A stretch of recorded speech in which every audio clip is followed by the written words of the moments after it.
The world is facing the greatest peril in its history. Now begins the reign of Sutek the Destroyer. Essa é a mistura do Brasil com o Egito. Bem-vindo ao DWBRcast, o seu podcast de Doctor Who. Eu, como sempre, sou o seu host, Fred Pavão. Hoje, viemos aí para algo diferente, algo especial. Vamos revisar a série clássica, que é algo que a gente faz bastante aqui no nosso podcast, mas quebrando uma regra, indo pra frente, indo para o futuro, saindo ali da Era do Terceiro Doutor, que é onde estamos atualmente, para ir lá para 1975. A gente pegou a TARDIS, né? Exatamente. E foi pra lá. Revisar as pirâmides de Marte aí com o quarto Doutor e Sarah Jane, mas, como sempre, não estou sozinho. Aqui ao meu lado está ela, que está sempre comigo, explorando as catacumbas de Sutek. Tumba. Thais Alves. Eu mesma. O farol saiu da tumba, meu irmão. A gente tá quebrando uma regra, coisa que a gente nunca faz aqui no podcast. Gente, mas era uma situação única. Uma situação única. Por quê? Você que tá ouvindo isso no futuro, você tá se perguntando, mas por que que... O que tá acontecendo aqui? Eu já tô ouvindo os reviews do Quarto Doutor, por que eu tenho que voltar lá atrás pra poder pegar o review de Pyramids of Mars? Por quê? Em 2024, em junho de 2024, a gente tava tendo aí o finale dessa primeira temporada da era pós-moderna de Doctor Who. E aí tivemos ali com o final de The Legend of Ruby Sunday a revelação de que Sutek, o Destruidor, estava voltando para Doctor Who. Daí e aí muitas pessoas... Aí que isso aconteceu, a gente falou assim, bora fazer o review. Muitas pessoas ficaram confusas, tipo, meu Deus, por que... Eu não conheço. Qual é o grande lance desse chacal gigantesco que tá voltando? Quem é essa aí, papai? Quem é essa aí, papai? Exatamente, parece que até... Ah, vai brincando. Quem é esse aí? Não entendi porque esse frisson todo que muitas pessoas estão fazendo. E aí a gente falou, bem, as pessoas precisam conhecer Sutek então, em sua majestade em Pyramids of Mars. Apresentá-lo a vocês. E aí falamos, vamos revisar. Vamos adiantar nosso trabalho e revisar ele antes do normal. E o que é muito legal, assim, que casou muito o nosso timing perfeito, nós avisamos isso quando a gente estava gravando ali o Legend of Ruby Sunday, e para nossa surpresa e para nossa alegria, a BBC, com esse lance do Tales of the TARDIS, confirmou que o Tales of the TARDIS que a gente vai ter agora próximo, que é com Chute Gato e Emily Gibson, vai ser justamente sobre o arco Pyramids of Mars. Yes! Então a galera que está ouvindo com a gente aí na data de lançamento, ela já vai chegar pro Tales of the TARDIS pronta também. Já preparadíssimos. A gente está se preparando milimetricamente aí para Empire of Death, o finale dessa primeira temporada. Que vai ser agora sexta-feira, hein? Exato. E por isso estamos voltando aí para 75 para revisar as pirâmides de Marte. Antes, vamos só beber aquela aguinha e espanar aí a poeira da catacumba e aí já voltamos para esse review aí. Isso aí, vamos lá.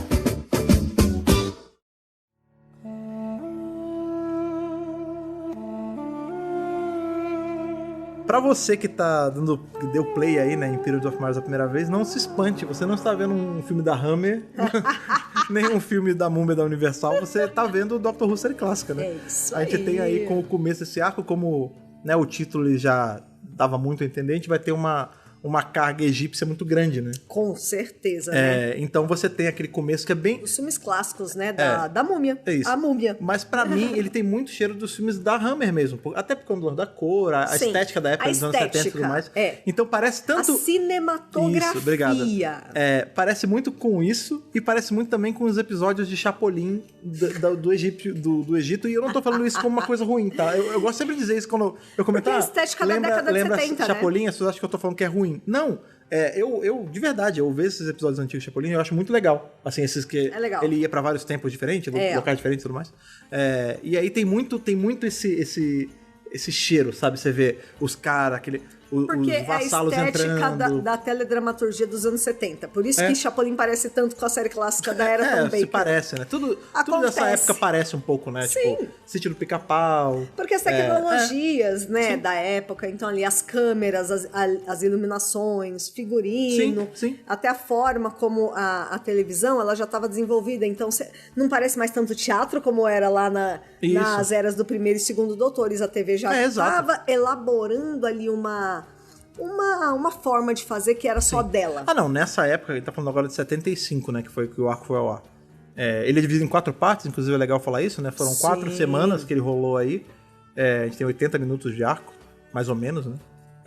Nessa época, a série ela já tava super confortável no jeito dela, já tinha saído desse lance de ser algo teatral. Há muito tempo desde já. Ali, eu vou dizer que até ali, o final do Segundo Doutor, já não tem mais isso. Não. Né? O segundo a gente fala bastante já é bem elaborado. Assim, porque... Eu tô até falando isso pra quem nunca viu série clássica, né? Se você tá tendo suas primeiras incursões na série clássica, né? Era o jeito que as coisas eram feitas na época. Não é tão ruim assim. Os primeiros arcos, os primeiríssimos arcos, realmente eles eram um pouco mais cansativos. Mas por quê? Eu não acho. Porque tava se encontrando. Se você vai pro segundo ano, 64, já não é assim. Dinâmico. Já mudou. The Chase é super rápido. O arco, a série já se encontrou. É que nem a primeira temporada do Capaldi.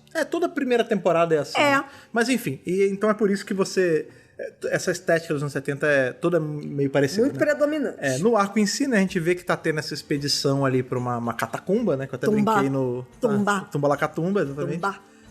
Aí é o clássico, né? Os vassalos, né? Tirando as pedras e tal. E ali monte de areia, o arqueólogo, o egiptólogo, né, no caso... que claramente é o inglês, né? Porque se uma coisa que a Inglaterra faz muito bem é ir no país dos outros roubar coisa, né? Incluindo coisas do Egito. Exatamente. Que o Egito que foi, né? Tinha dedo do Reino Unido por muito tempo, né? A gente tem, inclusive, atores de Doctor Who que são nascidos no Egito, né? O Nicholas Curtin, né? O brigadeiro, ele é nascido no Cairo. Exatamente. Porque na época era entre aspas, britânico. Colônia, né? Não. Fazia parte do... Sim, fazia parte do Reino Unido. Antes de ser como é que é? Independente, exatamente. Mas enfim, a gente tem ali ele entrando e ele tá vasculhando pra achar justamente ali a tumba de Sutekh, né? Eles escavam um negócio ali, quando eles tiram as pedras do caminho, tem um olho de ouro gigante e isso já afasta os caras já saem correndo. É muito legal porque ele é um professor, né? Então ele é um acadêmico, ele é um arqueólogo, né? A gente tá falando do Professor Scarman, né? E é o Marcus Scarman. E aí ele fala, nossa, que lugar incrível, porque é tudo intocado, do jeito que eles deixaram há não sei quantos anos atrás, né? Pré-Cristo, tá tudo intocado, tá tudo perfeito. Nossa, como é que ficou assim? Nossa, deixa eu ver aqui atrás da cortininha, tem o olho de Horus, né? E é muito bom que assim, famoso. certinho a entrada, né? Tem um quadradinho assim. Aí ele mexe ali no olho. E já abre a caixinha. Pepe, já tira a vela. Vai pro lado certinho. Claro que ele entra porque ele tá curioso. Ele quer o que tá acontecendo ali? Naquele momento já era. Ali ele já não é mais tomado, ele. Já é tomado. Já virou arauto. Já virou um... Ele vira o arauto de Sutekh. Um servo de Sutekh. A gente vai descobrir isso logo depois, né? Que ele vira um arauto. A gente não sabe o que aconteceu. Pra todos os fins ele pode só ter morrido ou ser amaldiçoado. Enquanto isso está acontecendo, cadê o doutor? O doutor tá na tardes dele com a companion dele, que é isso que ele faz na vida. Ele passeia por aí, né? Só que Dessa vez o doutor é o Tom Baker. Sim. E a companion é Sarah Jane. Exatamente. A gente tem aí uma das duplas mais marcantes da série clássica. Muita gente, quando tem que lembrar de alguma coisa, lembra deles dois, né? Tanto que Sarah Jane é a única companhia que ganhou um spin-off só dela, né? Sim. Se a gente não contar o Jack, né? Que tem tudo. Mas sim, mas é que da série ela clássica, é um companion mesmo, né? Ela viajou um tempão lá com o doutor e tudo. Inclusive, a gente tem que lembrar também que, como a gente tá falando de Tom Baker, né? Principalmente a Sarah Jane, que é a primeira companion dele, né? Porque a Sarah Jane ela é herdada do terceiro. Do terceiro. Ele primeiro era a Sarah e Harry, né? Depois ficou só a Sarah. Isso. Mas a gente tá falando justamente da era de Doctor Who que mais estourou nos Estados Unidos na época, Exatamente. né? Doctor Who não era tão gigante assim até chegar o Tom Baker e ganhar a América. Isso mesmo. Então, assim, tanto que o doutor mais conhecido dos Estados Unidos é o Tom Baker. Hoje em dia já não mais, Hoje em dia todos, mas na época dos anos 70, a série passava lá nos Estados Unidos. Querendo ou não, né, o Tom Baker, o cachecol gigante e tal, é a marca de... Acho que se tem um emblema aí junto da TARDIS e da Sonic... E a Sonic, mesmo assim, a Sonic muda o tempo todo, então nem é tanto. Mas é o cachecol mesmo. É o cachecol e a TARDIS, pois né? E aí eles estão ali, né? Ele tá super duro e tal, olhando pro nada. E a Sarah está toda feliz. Olha só, eu achei um vestido. Aí ele fala, é o vestido da Vitória, né? Tipo, a Vitória usava esse vestido direto. Vitória aí, no caso, a gente tá falando da companion lá de trás do segundo doutor, né? Jamie e Vitória. Isso. Ele tá ali tudo duro. E ela tá falando assim, doutor, você não tá prestando atenção? Ele, não, o que foi? Tá acontecendo alguma coisa? Ele, eu não aguento mais, estou cansado. Aí ela, já sei, você não quer trabalhar pra Unity, é só falar que não quer trabalhar pra Unity. Ele, não, mas você tem que entender, Sarah, que eu sou um senhor do tempo. Tá bom, você é um senhor do tempo, você anda na eternidade, whatever. Tá bom. E eles ficam ali meio que... Aí ele fala assim, eu tô cansado, eu tenho 750 anos. Aí ela fala assim, já sei, crise de meia-idade. Né? Aí ele, é isso mesmo, é isso, é crise de meia-idade mesmo. Me deixa. O que a gente tá analisando o personagem nesse momento dele da vida, a gente sabe que ele passou muito tempo preso na Terra, né? Porque o terceiro doutor ficou exilado na Terra há muito tempo. E ele tinha muito essa sede de explorar, né? De viajar. E ele, enquanto terceiro doutor, pôde explorar muito pouco, né? Porque só justamente quando chega ali em Three Doctors que ele é liberado pelo Senhor do Tempo pra poder viajar no tempo e no espaço. E na vida real é porque a BBC tinha voltado a ter grana pra poder fazer os settings mais rebuscados e tudo mais. Budget, gente. Então, pro doutor... Não é brincadeira, não. Pro doutor largar a Unity, tipo, não quero ter que voltar e reportar pro brigadeiro, tipo, puta saco, sabe? Não quero mais. É isso. E a Sarah fala, tá bom, então não vai, vamos explorar, não sei o quê. E nessa, tipo, enquanto eles estão... Porque ali é um momento de nada, eles estão só trocando ideia. É a famosa cena de doutor e companheiro conversando na tarde. Pois é importante, né, pra desenvolvimento de personagem e tal. Que a gente ama, né? A gente tem a tarde tomando um baculejo. E aí é muito engraçado essa hora porque eles caem, né? Tipo, tem uma hora que parece que a Sarah fala fuck. Que ela fala assim, fuck! Não, tipo, ela... Não é, né? Eles caem ali. E quando a Sarah tá levantando, ela vê uma coisa que é minimamente assustador, que ela vê uma cabeça de chacal flutuando diabólica, porque não é a cabeça toda certinha, penteada do Sutekh. É uma cabeça que parece que os olhos estão sangrando, é bizarro demais, velho. É um troço bem assustador. E aí ela se assusta, né? Tu fala, o que foi ela? Eu ouvi, você não viu? Eu ouvi o negócio. Ele fala, não, você tá maluca, nada pode entrar na TARDIS. Quem sabe que é uma furada, né? Que várias coisas entram na TARDIS. É que nem assim, não pode atirar dentro da TARDIS, estado de graça. Essa merda sempre que precisa não tá funcionando. Não, mas por algum motivo o estado de graça foi desabilitado. Não, na série clássica até que funcionava bastante, mas é isso, tipo, ele nada poderia passar pela proteção da TARDIS, não faz sentido, isso é loucura. E aí ele mesmo se contradiz, ele fala, não, mas espera, alguma coisa pode ter passado sim. Se for uma projeção mental, né, se for uma coisa que não tá fisicamente aqui, ela pode ter passado sim. Algo que tem um poder maior do que o poder da TARDIS, que já é muito poderosa, né? E aí, Niki, que eles estão nesse pá! Como é? Eles estão o quê? Entendi. Pá. Aí a TARDIS para, né? Ela aterriza num lugar que é um lugar que o doutor não escolheu. Ela só parou ali. E aí eles saem. Quando eles saem, é bacana. Agora é engraçado você falar isso, porque eu não tinha certeza absoluta se ele tinha traçado. Ela foi puxada, a TARDIS foi puxada pra mansão. Tem razão. E aí eles saem ali num lugar que é cheio de sarcófago também, de tumba egípcia. Você acha que você tá no Egito? Não é o Egito. É só uma mansão enorme na Inglaterra, é claro. Só podia ser na Inglaterra. 1911, que inclusive eles não sabem realmente onde eles estão. Não. Nem quando eles estão. Ele tem que perguntar lá pro cara. E aí é bom porque eles estão dentro de um lugar ali, de um ambiente fechado, que eles não têm ideia o que é, né? Não. Do outro lado da porta, tem o cara que é o Ibrahim. Não confundir. Ibrahim Amin. Não confundir com o Ibrahim da série moderna. Da Unity. A gente tem a Unity agora, atualmente, tem um dos soldados, eu não sei se ele é qual o cargo dele, mas enfim. Eu acho que ele é coronel, capitão, whatever. Ele se chama Ibrahim. Coronel ou Ibrahim, né? E é justamente uma alusão aí ao Ibrahim Amin que aparece aqui nesse arco, que é só o primeiro vassalo de Sutekh aparecer. E eu vou falar uma coisa pra vocês, que Russell T. Davies, ele sentou na sala da casa dele, ele botou esse arco pra assistir e ele falou assim, cara, eu vou basear a primeira temporada em cima desse arco, porque tá cheio de referência. Começa pelo Ibrahim, mas tem outras coisas aí também. Esse Ibrahim da série clássica, ele não tem metade do charme do Ibra atual, chato, né? E o lance dele é que ele é só um goon, né? Ele é só um vassalo mesmo ali, que ele tá só preparando o terreno pro Sutekh voltar. E a gente tem nesse momento, os personagens que tem desse lado é o Ibrahim, o mordomo, coitado, que vai rodar. Collins. E a gente tem o cara, o Mr. Warlock, Dr. Warlock, Professor Warlock, enfim. O Warlock, que é amigo do Professor Scarman, que está no Egito. Exatamente. Lá. O amigo mais antigo, né? O melhor amigo do Marcus Scarman. Ele fala assim, eu vi... Porque esse cara, né, o egípcio, que ele chama, né, que é o Ibrahim, ele tá só tomando conta da casa enquanto o Scarman não volta. Fora. E ele fala, eu quero falar com o Scarman quando ele chegar. E aí rola uma tensão, assim, um clima de, não, você não vai falar com nada, não sei o quê.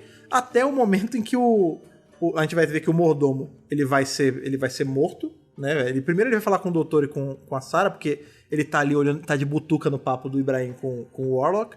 E aí ele Como todo bom mordomo. E aí quando ele entra nessa sala que tá com os sarcófagos e tal, tá o doutor e a Sarah. E aí eles ao invés de fugir, eles tentam dar um migué no cara. Aí ele fala, não, a gente veio aqui pra comprar a casa. Aí o cara, vocês são loucos, eu sei que vocês estão tentando me enrolar. Vocês vieram com o Warlock, né? Vou te dar uma dica, não chega perto do egípcio. Ele é maluco, esse cara não é boa coisa e tal. Ele é perigoso. Foge pela janela que vocês estão melhor. E aí eles saem pela janela e ficam ali agachadinhos, né? Muito engraçado essa parte. Que eles ficam, tipo, abaixados embaixo da janela e tal. E do lado do Ibrahim com o Warlock... Dr. Warlock. Rola que primeiro eles escutam um barulho, né, que é justamente o mordomo sendo estrangulado por uma múmia, porque a gente vai ver que naqueles sarcófagos eles têm coisas dentro e são as múmias de Sutekh, né, são esses outros vassalos do deus Sutekh, e ela vai lá e estrangula o mordomo. E os dois que estavam na outra sala vão lá ver. O Orlok chega e fala, putz, ele foi estrangulado. Só que nessa, quando você pensa assim, ele vai ter ajuda, né, do cara, né, do Ibrahim. O Ibrahim saca uma arma e ele vai pra atirar, né, ele tá ali a ponto, ele ia matar o Orlok. E ele é salvo justamente porque o doutor e a Sarah vêm por trás, né. Eles dão uma volta e o doutor vai dar uma cachecosada nele. Uma cachecosada. E acaba que o tiro, eu vou dar uma cachecosada na barata dela. Ele cai atirando e isso acaba até pegando no Orlok e tal. Mas eles conseguem conter esse cara, né? Isso, exatamente. Bom, é o próprio Ibrahim que começa ali a despertar as múmias e tudo mais. O Dr. Orlok tá cheio de perguntas, ele tá enchendo o saco ali do Ibrahim, e o Ibrahim não está nem um pouco contente com isso, entendeu? Pois é, o Ibrahim, na real, ele é um bucha, né? Porque ele paga esse negócio de, eu sou o maior servo de Azal. Eu sou o maior servo de... Azal não, de Sutekh. Eu sou o maior servo de Sutekh e tal, não sei o quê. E aí, quando ele faz ali o Balangandã pra invocar o Sutekh mesmo, né? Que tem aquele sarcófago que é meio diferente, né? Que tem as linhas azuis, o grande. Quando ele, eu faço o ritual, não sei o que, ele tem aquele anel gigante dele, né, que sumou nas múmias. O anel é importante pra história, o anel do egípcio. Quando ele invoca ali o que ele acha que é o Sutekh, né, vem uma... É igual uma múmia, ele parece uma múmia, só que toda preta. E aí quando ele tá de olho baixo, assim, ele fala, Sutekh, o grande, que honra tá na sua presença. Aí essa pessoa, né, esse ser, fala assim, olha pra mim, olha pro meu rosto. Ele, não, senhor, eu não ouso. Aí ele fala, não, olha pro meu rosto. Eu não sou digno. E aí quando ele olha, é só aquela carona preta, ele fala, você acha que esse é o rosto de Sutekh? Aí ele fala, não, eu sou o maior servo de Sutekh. Ele fala, não, Sutekh já tem um servo. Eu não preciso mais. A gente não precisa mais de você, porque eu sou o único servo de Sutekh. E aí esse ser estrangula o Ibrahim e acontece uma parada até meio parecida com o que acontece justamente em Legends of Ruby Sunday, né? Com o Shadows, né? Ele vai matar, ele esfumaça o cara, né? Vira areia, né? Areia. Não, ele carboniza o cara. Primeiro, tudo que ele... É muito interessante isso. Tudo que ele toca, sai fumaça. Né? E aí ele vai matar.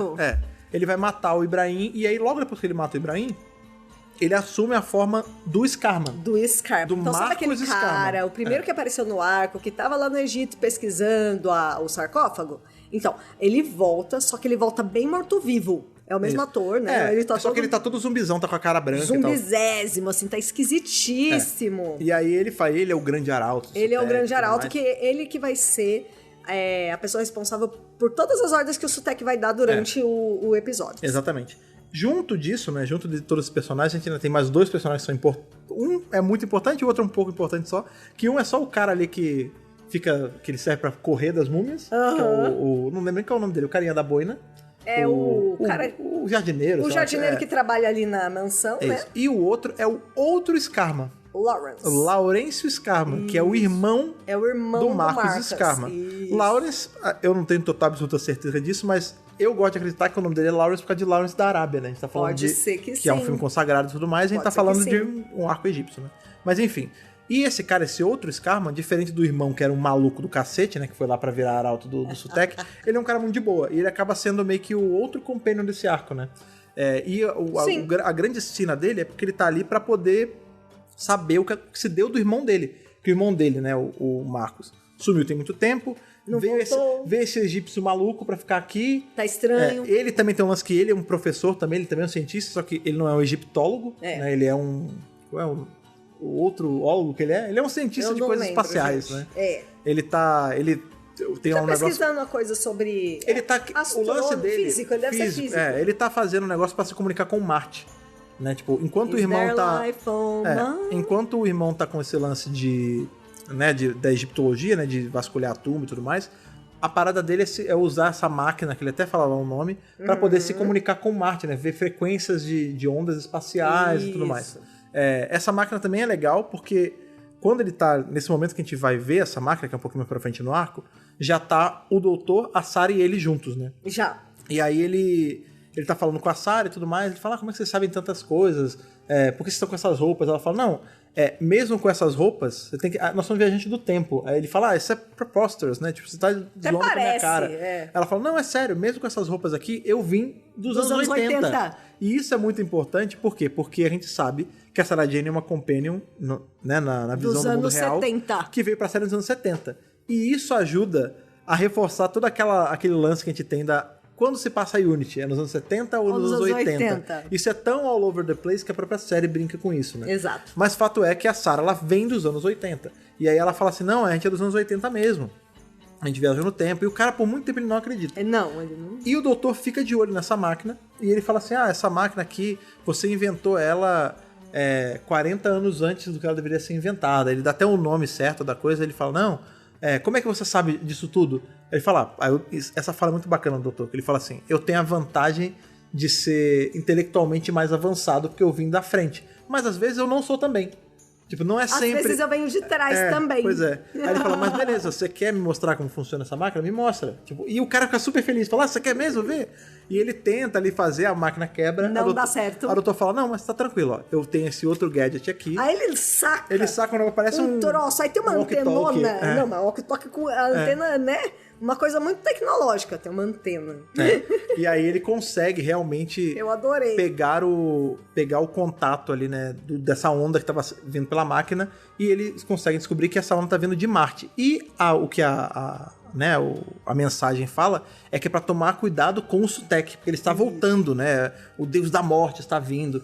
O lance é que o doutor, ele tem muito conhecimento sobre o Sutekh, e ao longo do arco, ele vai falando esses pequenos pedaços de conhecimento sobre o Sutekh pra Sarah Jane. Tanto que nessa hora ele fala assim, o Sutekh, pô. Aí ela fala assim, da lenda egípcia. Isso. Ele fala, vocês conhecem ele como Set, né? Ou Satã. Ou Satã, né? Aí ela fala, o Sutekh matou o Horus. E o Horus aprisionou ele. Uhum. Aí ele fala assim, eu não lembro se é a Sarah ou o doutor que fala, isso que deu origem à mitologia. O que vocês chamam de mitologia nada mais é do que a história de coisas que aconteceram. Então, eles eram osirianos, né? Isso é interessante se falar, porque todo o lance é esse, né? O doutor, quando ele vê que é sobre o Sutekh, ele começa sabe. A Sarah e ele que vão meio que dando essa base pra gente. Porque ela vai falando do que a gente tem da perspectiva mitológica, né? De lenda egípcia. Ela fala, é isso, esse é irmão desse, isso aqui. E ele fala, não, na verdade... O Sutekh, ele é um Phaser Osirian, né? Ele é um osiriano. Que ele foi aprisionado porque ele tinha essa sede de matar tudo e tudo mais. Tudo. Então por que os osirianos... Ele traz a morte. Então por que os osirianos não mataram ele, já que ele era tão perigoso? Ele fala, porque isso não pertencia aos osirianos. Tipo, eles não tinham esse lance de matar outros da própria raça. Então o que eles faziam? Eles deixavam eles trancados, né, em êxtase ali, parados. Exato. E é justamente o que acontece com o Sutekh. Ele tá aprisionado embaixo de uma pirâmide em Marte. Em Marte. Que quem botou ele lá foi o Horus.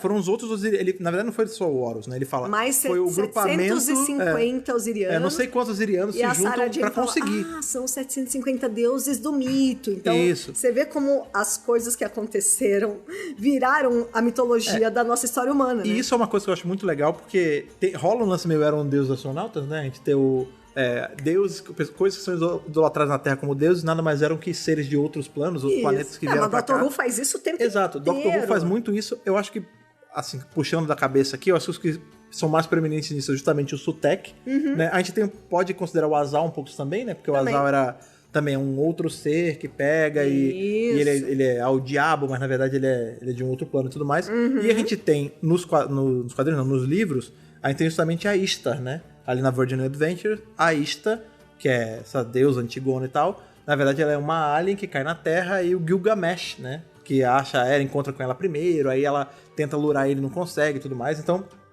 tem todo esse lance de que, na verdade, deuses são só seres de outros lugares que o humano, na sua pequenez, vê como um deus. Não consegue entender que é um alienígena e acaba se tornando história, mito. Isso. Né? Exato. Sem saber se é verdade ou é mentira. Uma outra coisa também importante que tem nesse momento é porque eles estão tentando descobrir onde eles estão, né? Quando eles estão, né? E o doutor fala assim, Scarma, quando a gente tá? Aí ele fala assim, a gente tá em... Como assim? Tá em 1911. Ele fala, eu adoro 1911 e tudo mais. E a gente vai descobrir que esse monastério, né? Na verdade, eles até já falaram isso, né? A mansão ali é onde vai ser a Unity. A Unity, anos depois... Isso, é o mesmo local ela vai ocupar as coordenadas, as mesmas coordenadas. Ela vai ocupar esse espaço, né? Porque em algum momento essa mansão vai pegar fogo. Ninguém sabe como esse incêndio se deu. Mas a gente vai descobrir. Ela vai pegar fogo e aí depois ela vai ser adquirida pela Unity e vai virar a sede da Unity. Exatamente. Bom, gente, a gente falou que o Davis sentou lá no sofá, ele assistiu esse arco e ele falou assim, eu vou usar esse arco de base pra essa temporada. E não é mentira não, porque na hora que eles estão ali pesquisando lá o sarcófago, o doutor vai entrar e o que acontece na hora que ele abre ali? Começa a vir um monte de luz colorida, que é justamente a mesma arte que tem na divulgação do Doutor do Chute. Pois é, essa tava na nossa... É igual! A volta de Sutekh na série moderna, ela tava na nossa cara há muito tempo e a gente não sabia, porque a gente não tinha um referencial. É o mesmo padrão. Realmente, o padrão de luz que sai do sarcófago de Sutekh, que é o portal que leva as coisas e tal, é o mesmo padrão de luz de linhas coloridas da divulgação do Chute, né? Que ela tem amarelo, rosa, tudo misturado. Tava lá o tempo todo, e a gente só não sabia. Gente que não viu, exatamente. Né? Mas ele escondeu muito bem escondido. Não, sabe por quê? Porque foi feito de uma forma muito sutil. Muito! Né? Imagina, ninguém nem pensou em Pyramids of Mars. Não, algumas pessoas pensaram, mas sim. Não, mas assim, não no começo da temporada. Não, de cara quando não. Saiu, porque essa foto do Chute é muito antiga. É verdade. E já estava programado há muito tempo, tava tudo sendo filmado e planejado e tudo mais. Bom, vamos lá, vamos continuar aqui. O doutor, ele entra nesse sarcófago e ele fala, isso aqui não é um simples sarcófago, é um túnel espaço-tempo. Isso. E através desse túnel que a gente vai conseguir fazer essa comunicação com onde o Sutekh tá preso. É porque tem isso, né? O Sutekh, ele tá congelado, né? Ele tá ali aprisionado embaixo dessa pirâmide e ele fica mandando através do Scarman maligno, né? Do Marcos Scarman, as coisas que ele precisa. Então ele manda, ele manda vai lá os fazer vasos. Isso, ele vai. Tem um lance que ele manda 2 vasinhos, né? 2 urnas, ele fala pro Scarman assim, vai, coloca as urnas nos locais certos. Pra gente fechar o perímetro, pra gente fazer uma... É um campo de força. Ele faz um campo de força e aí ele... Tanto que o segundo cara que eu falei lá, o jardineiro, ele serve essencialmente pra isso, né? Ele fica tentando passar do campo, ele joga a coisa volta. Os efeitos Chapolin. Ele serve ali pra poder mostrar pra gente os efeitos e o poder que esse campo tem. Esse campo, inclusive, vai ser desativado pelo doutor, né? Sim. Porque eles acham eles vão ali caçando ele, a Sarah e tudo mais. E eles veem que tem os potinhos, ele consegue tirar o que tem dentro, né? Que tem aquela, uma bateria e tudo mais. Isso, exatamente. Pra desativar justamente esse campo de força, né? E quando o doutor, ele começa a fazer essas modificações, o Sutekh tá percebendo. Isso. E aí ele vai ficando mais bravo ainda. O Sutekh fala, tem interferência, né? Ele vai falando assim pro Marcos morto-vivo lá. Fala, vai lá, o negócio do campo de força da parte leste foi mexido. Vai lá atrás. Pois é, porque ele tá monitorando tudo, né? Ele sabe tudo. Vendo tudo. E aí ele pega... Lá da tumbinha dele. Porque o doutor, ele usa a Sonic pra zoar o negócio. Né? E aí temos um uso da Screwdriver do quarto do doutor, que é super diferente da série moderna, né? Sim. Ela é só um cabinho, ela tem uma coisinha redondinha, né? É a Sonic clássica aí. Isso. Não é a mais antiga de todas, mas é bem antiga. A mais antiga é do segundo. Então, assim, por muita parte no arco, a gente vai ficar vendo esse vai e volta, né? Do Sutekh, manda fazer um negócio, vai lá e recupera isso aqui. Vai lá e começa a ativar o lançamento do foguete, né? Porque esse isso que ele quer fazer. O plano do Sutekh pra se libertar é liberar uns foguetes. E aí, mandar um míssil da Terra pra Marte. Pra poder explodir o que tá travando ele. Isso, pra poder... Onde ele tá preso. Pra explodir a prisão que ele tá. Porque descobre que essa pirâmide não é só um bloco de pedra em cima dele, né? Foi ali que Horus prendeu ele mesmo. Não, e é um lance meio... Tem tecnologia dentro, tem armadilha, tem uma porrada de coisa. Tudo, a gente vai chegar lá, a gente vai pra Marte. E justamente essa comunicação, todo esse fornecimento de materiais e tudo mais, vem a partir desse sarcófago e tal, pro Scarman. Uma coisa muito legal que acontece nesse segundo episódio é que... Na verdade, tá indo e voltando. A gente já falou do terceiro, Não, a gente tá seguindo uma progressão bem legal, assim. Acontece uma cena também que tem nessa temporada do Chute com a Millie, que é assim. A Sarah fala assim, mas doutor, a gente não precisa se preocupar com o Sutekh. A gente tá em 1911, o Sutekh não destruiu o mundo. Se eu sou dos anos 80, tá tudo bem nos anos 80. Eu vim de lá. É engraçado isso, porque assim... Você vê que a Sarah quer roer a corda. Ela quer roer a corda pesada, que ela chega assim... No momento que eles entram de novo na Tardes, ela fala, vambora. É porque é uma merda isso. Porque ela fala assim, tem múmia pra tudo que é lado, já tem múmia solta, estrangulou um monte de gente, não sei o quê. E ela tá morrendo de medo. Ela fala, ela E o Scar do bem, né? O Lawrence tá dentro da TARDIS, ela fala, tá, vambora. Tanto que o Lawrence fica maravilhado com a TARDIS. A gente tem um momento ali de vislumbre primeiro da TARDIS, fala, nossa, é incrível, e tudo mais. Multidimensional. A doutora fala, você quer explorar? Pode ir, não sei o que. Aí ele vai, depois ele fala, nossa, isso parece a coisa daquele rapaz que tá escrevendo ultimamente, o tal do H.G. Wells. O Mr. Wells lá, aquele livro que ele lançou. Pois é. E aí ele fala assim, não, ele tá todo maravilhado, aí a Sarah tenta roer a corda, ela fala, vambora. Bora. Aí ele fala, não, mas eu não posso ir embora. Por quê? Porque o Sutekh tá aqui, ele vai destruir o planeta. Ela, mas tá suave, foi o que a Thais falou, né? Eu fui ouvindo nos anos 80, a gente sabe que o mundo não acabou porque eu vim de lá. Aí ele falou, não, mas se a gente não fizer nada agora, ele vai destruir e não vai ter nada lá. Ela, claro que não. Aí ele, não, beleza. E ele pega a TARDIS, vai pros anos 80. Manda ela pros anos 80. E mesma coisa que o Kinsey fez com a Ruby. Na hora que ela abre a porta, tanto ela quanto o Scarman saem da TARDIS e tá tudo devastado, não tem nada. Devastação. Aí ela fala, o que é isso? É um truque? Ele fala, não é um truque. Isso é o que acontece com uma Terra, né? Com um planeta Terra, um planeta que vive com um sol morto. O Sutekh, ele vai se libertar, ele vai matar tudo. Vai destruir. Ele vai matar o sol, ele vai acabar com a vida na Terra. E aí ele fala assim, você sabe o que a gente tem que fazer, né? Aí ela fala, sim, tem que voltar e derrotar o Sutekh. Isso é muito parecido lá com a cena de The Devil's Cord, né? Da Ruby com o 15º Doutor. Que é quando o maestro tira a música, o mundo fica fudido. E o Lawrence, ele até fala assim, tipo, então quer dizer que as nossas escolhas determinam a criação de multiversos. Ele é um cara que ele tá sacando o que tá acontecendo. Você quer me dizer que dá pra mudar o futuro?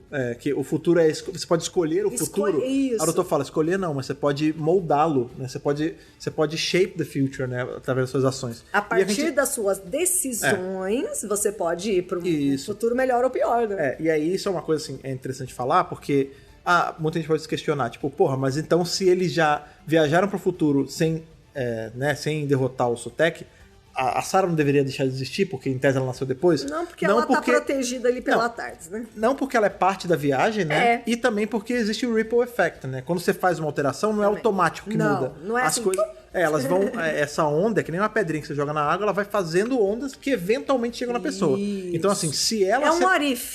Não é questão de what if, é que nem... O melhor exemplo que tem, assim, de simples de entender é de Volta ao Futuro, né? Quando o Martin impede os pais de se conhecerem, os irmãos mais velhos dele vão sumindo e ele depois começa a sumir. Então, por quê? Porque é o efeito de gradativo. onda. É gradativo, efeito de onda. Então, assim, se a Sarah tivesse se negado a ajudar por mais tempo, talvez ela começasse a sumir. Porque aí sim, ela teria... Se ela insistisse, Mas não, mas ela é uma companion muito boa e ela vai ajudar ali a Sim, porque ela é a Sarah Jane e a gente ama a Sarah Jane, tanto quanto a gente ama a Ruby Summer, não é verdade? Sim, verdade.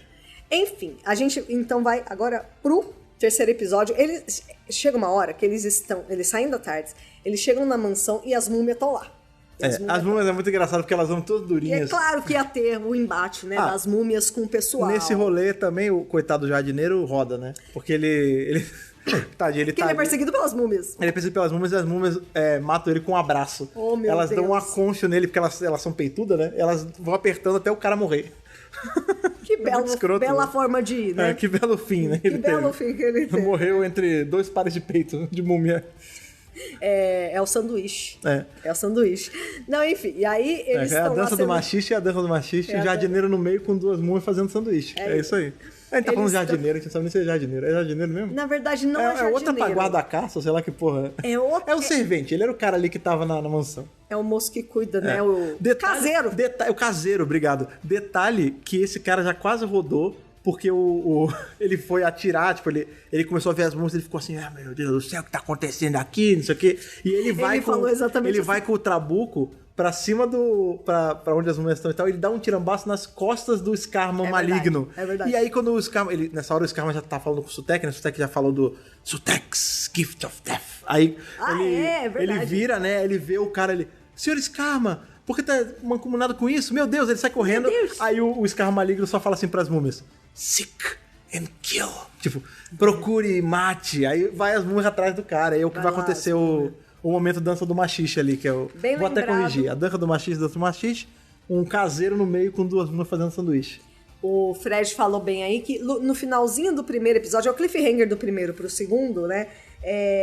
O Arauto lá, que tá lá, tá com aquela máscara preta, né? Ele fala pro Ibrahim, I bring Sutekh's Gift of Death. O Arauto que é exatamente a mesma coisa que a Susan Twist já depois, né? Já passada, né, coitada? Sim. Ela fala exatamente a mesma coisa pro doutor. Gift of Death, é a mesma frase. Eu vos trago o presente, a dádiva da morte de Sutekh. Dádiva, gostei da tradução. Muito bom, gostei da tradução. Gift, era um presente, né? Uma dádiva. Aí, eles estavam lá sendo atacados pela múmia e o doutor fala, pega o anel do egípcio, que é ele que controla as múmias. Aí, ela pega lá o anel, aí ela faz assim, parece uma escurdar. Vai pra lá. E as múmias começam. A gente vai descobrir depois que essas múmias, por que elas são tão facilmente controladas? Elas não são cadáveres, né? Elas são robôs. Porque em Doctor Who tem muito isso. Às vezes a gente fala, nossa, tal coisa tão ameaçador, tal não sei o quê. É um monstro mitológico, na verdade é um robô. Que é um exemplo disso. A gente tem ali em Abominable Snowman, Arco do Segundo Doutor, a maioria do tempo perdido, né? Mas tem livro, tem animação, enfim. Tem outros recons. A gente tem o Abominável Homem das Neves mesmo, na verdade ele é um robô, né? Ele é um bicho de metal coberto de pelo e tudo mais. É a mesma coisa, a mesma lógica, né? E o que acontece, gente? O doutor sabe que o Sutekh quer lançar um míssil. O míssil? Pensa o óbvio. O que eu vou fazer? Vou destruir o míssil. Eu vou destruir a forma dele disparar essa parada. Exatamente. Eu tenho que desabilitar de alguma forma esse míssil. Nesse rolê todo, a gente tem um problema sério também, que é porque, como esse arauto principal do Sutekh, ele usa a cara, né, o corpo do Marcus Scarman, o Lawrence Scarman, né, que é o Scarman do bem, ele fica mexido, porque ele fala, porra, não vou... Vocês querem que eu dê cabo do meu irmão? E o doutor fala assim, não, ele não é uma seu coisa, irmão. Lawrence, não é seu irmão. Seu irmão seu irmão já morreu, esse cara tá só usando uma casca igual a dele. Isso. E por conta desse, né, dessa... Não é fraqueza, né? O cara tá abalado, né? É uma vulnerabilidade. Essa vulnerabilidade, obrigado. Por conta dessa vulnerabilidade, acaba que em dado momento o Scarman do bem atrapalha eles, né? Porque ele se nega a ir pra cima e tudo mais. Eu não vou, ele é meu irmão, e o doutor não, ele já não é mais seu irmão. Existe, então, um drama conflito, ali, um conflito familiar, né? Mas eventualmente eles vão ter um embate os dois e, enfim, a gente vai perder o Scarman do bem, né? O Lawrence vai rodar por conta... pelo próprio irmão, que não é mais o irmão. Não só por conta dele não ter ajudado a deter o falso irmão, né? Mas porque ele, né? Acabou que ele foi uma vítima nesse rolê todo também, né? Mas eu gostei muito do personagem dele, ele é uma pena, ele era um que eu queria que tivesse ficado vivo. Ele é um companion de um episódio só. Uma galera legal. São esses personagens, né, que Dr. Who traz pra gente. De um episódio só, a gente se apega muito a eles, a gente quer eles por mais tempo, mas infelizmente não tem como. O Scarman do bem, ele foi o T-12 desse arco, né? Um cara muito legal, mas que rodou. É isso, o Lawrence é o T-12 de Pyramids of Mars. Isso. Enfim, pra gente, então, destruir o míssil, o que a gente faz? A gente vai explodir, vai botar umas dinamite lá. E isso é importante, é C4, né? Eu acho que ele fala, é C4? Eu acho que é. Eu não sei qual é. É muito bom, porque assim, essa cena... em gel?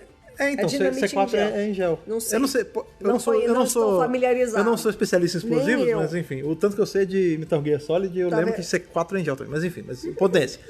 Eles vão realmente explodir o rolê todo.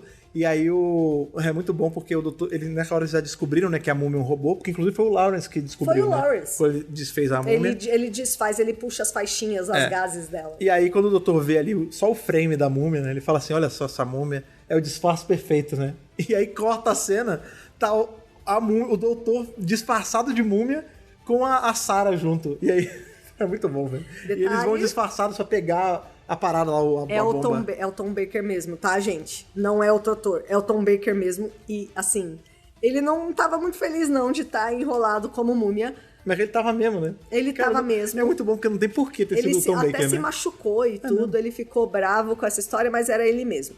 Porque o lance é o seguinte, as múmias estão ali, o míssil é o triângulo. Não, o triângulo chama pirâmide. A pirâmide. A pirâmide de vidro ali é o que vai disparar o míssil. É o que vai disparar o míssil. Isso. Aí eles precisam colocar a dinamite ali, só que os robôs estão fazendo guarda.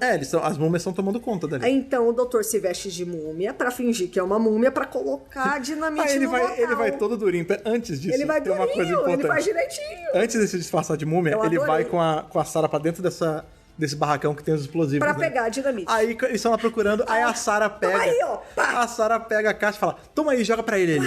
Sarah, pelo amor de Deus. Isso aqui é um explosivo muito estável. Os corações dele deram vários pulinhos nesse momento.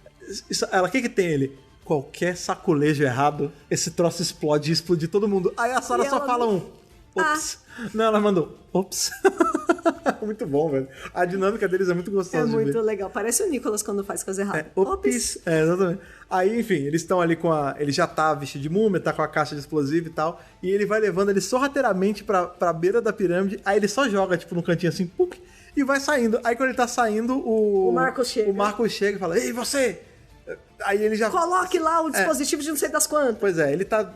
Não sabe, né? O disfarce foi perfeito mesmo. Ele tá... Mas ele fica meio perdido nessa hora. Não, o doutor ou o Scarman? O doutor. Sim, eu sei, mas o Scarman foi enganado, né? Pelo doutor Múmia. Uhum. Enfim, daí eles deixam lá a dinamite, sai e tal. E a Sarah Jane, ela pega uma... É um rifle de caça. Não, metralhadora não, pô. É um troço rifle assim... de caça. Gigantesco. Hunting rifle.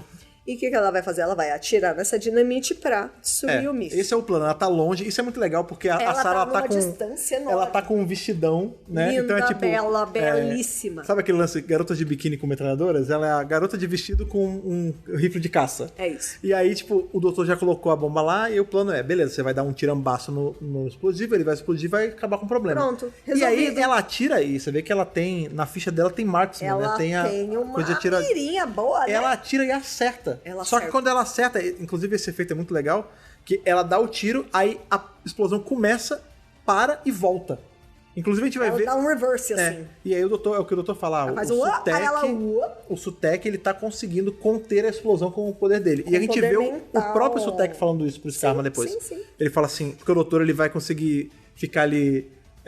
ele entra meio espião, ele anda de pontinha do pé, vai pra trás da cortina, ele escuta o Sutek falando com o Scarman, fala assim, você precisa tirar com o de laço, porque eu tô gastando muita energia pra conseguir conter essa explosão. Isso. O doutor eventualmente vai conseguir entrar no sarcófago e se transportar pra Marte, né? O doutor chega na seguinte conclusão. Eu não consegui explodir a dinamite, só tem um jeito de eu derrotar o Sutek. Indo até Marte. Qual a forma de eu ir até Marte? Entrando pelo sarcófago, eu não preciso usar tarde. Exato. Eu vou por esse portal. Pelo portal. Só que isso é uma cagada, né? Aí ele entra no portal, uma coisa bem Chapolin, né? Quando ele... Não, ele é tragado, é bem legal. Aí... Dá um zoom out. Não, a gente fala assim, parece Chapolin de novo. Eu não tô falando mal, eu acho legal. Eu acho maneiro. Mas é legal. Aí, tipo, ele entra no portal, sai na prisão e tal, só que ele já vai direto ali pra sala do Sutek, e o Sutek consegue conter ele. Ele fala assim, quem é você? Primeiro ele joga aquele raio da morte, né? Do olho verde. Ele controla mentalmente o doutor, né? O doutor. Ele tira a informação do doutor que ele quer, né? O doutor termina o episódio sofrendo, depois quando começa... O Tom Baker dá uns gritão, né? Ele fala assim, da onde você vem? Aí ele fala, Gallifrey. Aí ele fala, eu não sei onde é nomes isso. não significam nada pra mim. Quais são as coordenadas? Aí o doutor fala as coordenadas, né? Essas coordenadas, inclusive, não vou lembrar de cabeça agora, mas enfim, essas coordenadas são as mesmas coordenadas que a gente vai ver lá na frente na série moderna, quando tem aquele... se eu não me engano, é quando a Terra tá sendo guinchada, alguma coisa assim, eu não lembro exatamente aonde. Mas a gente vai ter essas coordenadas de novo aparecendo, constelação de Castéveros e tudo mais. E tudo mais. Enfim. Aí ele fala assim, já sei, você é daquele planeta lá. É um planeta de insetos, você é insignificante, você não é nada, que pra vocês não são nada. Pra ele, todos são insetos, né? Porque ele é um deus, né? E ele fala assim, ele dá uma humilhada no doutor, ele dá uma torturada. Isso. Você não vai fazer isso. O Tom Baker se joga no chão. Aí ele fala assim, não, você... ele acaba descobrindo que o doutor é um senhor do tempo, né? Aí ele fala assim, é um senhor do tempo, então você tem controle sobre o tempo e o espaço com a sua nave. Então é isso, você vai me servir agora. Ainda bem que eu não te matei, porque ele fala assim, eu vou usar a sua nave. Aí ele fala assim, só que a TARDIS está conectada comigo, você não consegue dar ordem nela. Porque a chave, o grande lance a chave da TARDIS, ela só funciona na mão do dono dela. Ele até pega a chavezinha do doutor, passa pelo sarcófago, passa pro Scarman, mas o doutor fala, você não vai conseguir fazer ela te obedecer. Ela só obedece a mim. Aí o Sutek, ótimo, que bom que eu não te matei. Você vai trabalhar pra mim. Não vou, não sei o quê. Aí, então mata a menina. Não mata a menina, não mata a Sarah. Aí ele, então você vai servir a mim. Aí ele controla o doutor, né? O doutor vai passar de novo no sarcófago, vai sair na Terra, ali vai sair de novo em 1911 e tudo mais, na mansão. E aí ele ele já tá tomado. E eles, o Scarman a gente tem o Scarman com a chave, e eles vão realmente ir de TARDIS ali eles vão pra Marte de, né? TARDIS, e no momento que o Scarman sai da TARDIS, ele já dá um pá no doutor, ele meio que acha que matou o doutor. Não, ele dá cabo do doutor, o doutor cai, e aí ele vai... Peter Davison. Quase foi Peter Davison, mas não foi. Quase que vem energia assim, de regeneração. Ele cai ali e vai seguindo pra sala do Sutek, já com o que tem que fazer.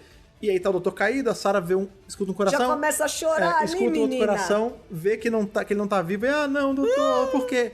E aí o doutor levanta ela. O que foi? Ele faz assim. Ele dá uma catucada. Ela, o que foi? Ele, eu consegui segurar a respiração, parar os corações. É um truque bom que ajuda às vezes.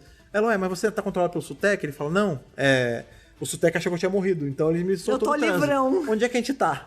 Ela fala, a gente tá em Marte. A gente tá na tumba, a gente tá na prisão. Aí ele fala, não, beleza, então a gente vai lá e vamos encontrar o SUTEC. Bora. Só que aí, claro, que tem a quest de passar, né? Atravessar a pirâmide por dentro. Que é quase uma coisa artesão celestial, né? Porque eles têm que matar algumas charadas, resolver alguns riddles. I love riddles. I love riddles. A gente vai ter um momento que a Sarah vai estar presa num tubo, né? Que eles pisam na sala, a Sarah fica presa num tubo. Aí, meu Deus, tem um botão pra apertar. Qual botão aperta? Esquerda ou direita? Aí aparecem duas múmias que não são múmias. Liberta ela, o outro mata. Que não são múmias do SUTEC, isso é importante. São múmias do Horus. Então, porque o que acontece? O Horus, no momento que ele aprisionou o SUTEC ali na pirâmide de Marte, ele fala várias vezes, Pirâmide de Marte, ele fala o nome do episódio e tal. Ele colocou uma série de armadilhas pro SUTEC não escapar. E ninguém entrar também pra soltar ele. Então, o próprio doutor fala isso, porque eles estão passando pela primeira porta, aí ele vai apertar o botão, opa, não é esse botão, é essa. Por quê? Aí ele falou, porque isso aqui óbvio. É muito óbvio. Mas um botão é pra apertar pra abrir porta. Ele fala, sim, mas não numa prisão. Né? Ela, mas então por que contendo um deus perigoso por que pro universo? O Horus deixaria assim? Ele fala, porque é o jeito deles, não sei o que. Aí ele acha o botão certo, aperta e depois a Sarah vai ficar presa. Quando ela ficar, vão ter dois botões pra soltar e vão aparecer duas múmias diferentes das múmias que a gente tá acostumado. Não, são outros Elas têm umas faixas douradas e tudo mais. Diferente. E aí ele fala, nós somos os guardas dessa prisão, né? Um de nós só fala a verdade e o outro só fala mentira. Você tem que descobrir qual é qual, senão um botão vai matar a sua amiga e o outro vai soltar ela. Aí o doutor outsmart as múmias, ele fala, se a múmia do seu lado... ele usa o cérebro, gente. Se a múmia do seu lado falasse qual botão ela falaria. Aí ela aponta e ele fala, se você for de verdade, só pode ser esse botão. Se você for de mentira, só pode ser esse botão também. Então é esse botão. E ele aperta, solta a Sarah, eles vão seguindo, depois vai ter um... e nessa hora ela tá toda nervosa dentro do negócio, aí ele escreve assim, relax, ao contrário. Então ele escreve chaler. Chaler. Porque tá cheio de poeira e tal. E sim, eu escrevi chaler. Chaler nas anotações dela. Cadê? Tá aparecendo aí? Esse é um momento legal da gente lembrar pra galera que, se você tá ouvindo no feed, esse podcast, assim como os outros, é gravado ao vivo lá na Twitch, em twitch.tv/DrWhoBrasil. Se você quiser participar das gravações dos nossos reviews, aí bater papo com a gente, ter seu comentário lido no final... Então, sempre aparece quando a gente avisar aí. Fica de olho nas nossas redes sociais, que a gente tá sempre anunciando por lá quando que a gente vai entrar em live. Exatamente. Mas voltando pra Marte, a gente tem ali eles saindo do tubo, depois vai ter o enigma dos aquele puzzlezinho, né, das formas, eles conseguem passar também e tudo mais. Isso. A gente vai ver que vai ter um momento que o Marcos, ele também entra em conflito com essas múmias do bem, mais ou menos, né, que são as múmias de Horus, né, que os guardas ali da prisão e tudo mais. E aí, enfim, eventualmente a gente vai ver que o doutor vai chegar, né, vai chegar na sala do SUTEC, o Marcos vai rodar. O Marcos, o que acontece, né? É interessante falar o que acontece com o Marcos, porque ali o SUTEC vê que ele já não é mais necessário. Ele fala assim, agora você, não serve mais pra nada pra mim, dane-se. E no momento que o SUTEC liberta ele fala... Eu tô livre. Então você vê que ainda tinha uma certa vida. Tinha um pouquinhozinho de humanidade nele, mas que na hora que ele é liberto, ele já cai babando, já sai gelado, já cai gelado. E ele vira pó, igual X-12 também, né? Uma coisa porque a vida foi sugada dele, né? SUTEC. SUTEC faz isso. Ele foi sutequizado, né? Foi sutequizado. Ele não tem mais serventia nenhuma. Ele é eliminado ali, né? Descartado pelo SUTEC. E esse é o momento do embate do doutor com o SUTEC, claro. Sim. Exato. A gente vai ter ali esse momento é muito bom, porque o SUTEC ele é um vilão bem verborrágico, né? Ele fala, você vai se ajoelhar ele é legal pra caramba. diante de SUTEC. Essa é a melhor parte do episódio. Na verdade, o embate deles não acontece, né? Porque o doutor vai conseguir... Existe uma série de ameaças ali. O doutor vai conseguir fugir de volta pra mansão com a Tardes e a Sarah, né? Sim. Só que quando eles chegam lá, o SUTEC ele já se libertou, né? Porque a parada já foi... como é que chama? As algemas dele, que não são algemas físicas, né? Mas enfim, ela já se solta e ele já consegue se mover. Ele até fala que eu consigo me mover, eu estou livre. Agora sim. Você tá vendo, Horus? Eu me soltei. Agora o universo vai sentir a fúria do SUTEC. E aí o lance é que... Então ele tem um gostinho de vitória. O SUTEC ele não vai ir de Tardes pra Terra. Ele vai pelo sarcófago, né? E aí no momento que ele se liberta, né? Quando o doutor, né, já conseguiu voltar pra Terra, ele ainda tá ali, ele se liberta, ele consegue tirar o capacete, a gente vê a real face dele, que é aquela face aquela face de chacal. De cão, né? Que inclusive é a mesma cara de chacal que a Sarah viu na tarde no começo do arco. Isso. E também é a cara de chacal que momentaneamente o Marcos Scarman fica quando chega em Marte. Isso mesmo. Na hora que ele chega, o Sutekh ainda possui ele um pouco, ele fica com a cara do Sutekh e tudo mais. Cão.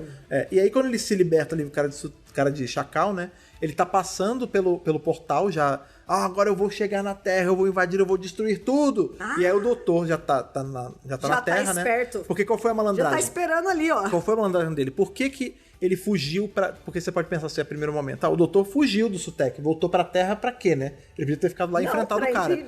Só que a real ele não ia conseguir vencer do Sutekh na luta. Não. E aí ele volta pra Terra correndo pra poder dar um jeito de conter a passagem do Sutekh. Isso, pra Porque ele fala assim, Loki, não, a gente precisa... Esse sarcófago não pode funcionar pra ele trazer. Isso. Só que o Sutekh também é rápido pra cacete. Então fica aquele lance dele tá quase saindo, mas o doutor consegue usar... Ele pega um pedaço do painel da TARDIS. Isso. Que é um negócio que controla toda a parte de... Não, o tempo e o espaço que você leva pra ir de um lugar pro outro, né? É um mecanismo principal da TARDIS. E ele faz esse mecanismo acionar, né? Interferir no sarcófago. Isso. Então, quando o Sutekh... Pensa comigo, né? O Sutekh, ele tá... No tempo, a gente tá falando... Ele está em 1911, Sim. mas ele tá no espaço muito longe. Ele tá geograficamente longe, ele tá lá em Marte. Em Marte. O tempo que ele levaria pra passar de Marte pra Terra, se ele fosse de outro jeito, demoraria muito. Só que ele tá indo por um portal, então ele iria rápido. Sim. O que o doutor faz? Ele faz esse portal se tornar muito extenso. Muito devagar. Ele usa... Não, e longo, né? E longo. Ele usa o circuito da TARDIS ali que ele tirou pra poder aumentar esse túnel. Isso. E aí o Sutekh tá tentando sair e ele não consegue. Sempre que ele chega perto da saída, a saída vai chegando mais longe dele. Aí ele falou, o que tá acontecendo? O que tá acontecendo? Aí o doutor fala, você tá usando um portal pra passar pra Terra. Eu aumentei esse portal. Agora, ao invés de você... Ele hackeou o portal. De você levar uns minutinhos, o negócio, você vai levar milênios. Dezenas de milênios. Você vai levar sua vida inteira. Eventualmente, você vai deixar de existir. Aí o Sutekh entra numa de barganhar com o doutor, né? Ele fala, não... Eu poupo a Terra, eu te dou a Terra, você vira o dono da Terra. Não, me deixa, não pode fazer isso, eu sou o Sutekh, o invencível, não sei o quê.